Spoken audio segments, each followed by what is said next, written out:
ওমানে প্রবাসী কর্মী ও ব্যবসায়ীদের অতি প্রয়োজনীয় ডিজিটাল সেবা প্রদানকারী ৬টি সানাত সার্ভিস সেন্টার বন্ধ করে দিয়েছে দেশটির সরকার।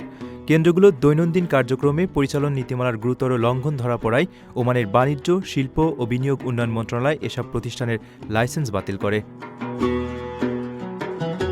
একই সঙ্গে সেবা গ্রহীতাদের ভোগান্তি কমাতে এবং সেবার আওতা বাড়াতে বিভিন্ন অঞ্চলের জনসংখ্যা ও অর্থনৈতিক গুরুত্ব বিবেচনা করে নতুন আরও 10টি সানাত কেন্দ্র চালুর ঘোষণা দেওয়া হয়েছে।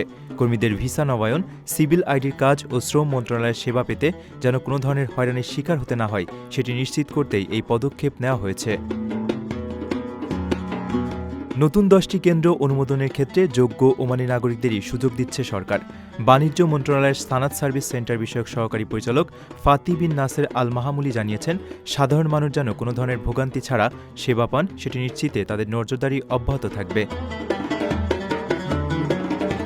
সরকারি পরিসংখ্যান অনুযায়ী বর্তমানে দেশটিতে 922টি সানাত সার্ভিস সেন্টার চালু আছে। গত জানুয়ারি থেকে মে মাসের মধ্যে এই সেন্টারগুলোর ইলেকট্রনিক পোর্টাল ব্যবহার করে 2,19,000-এর বেশি আইনি ও দাপ্তরিক কাজ সফলভাবে সম্পন্ন হয়েছে।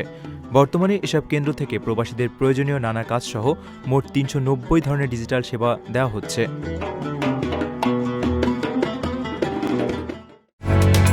ওমানে সেরা রেট দিচ্ছে বাংলাদেশি প্রতিষ্ঠান গালফ এক্সচেঞ্জ। প্রিয়জনকে টাকা পাঠাতে আজই আসুন আমাদের যে কোনো ব্রাঞ্চে অথবা কল করুন স্ক্রিনে দেয়া নাম্বারে। গালফ এক্সচেঞ্জ, বাংলাদেশিদের প্রিয় এক্সচেঞ্জ।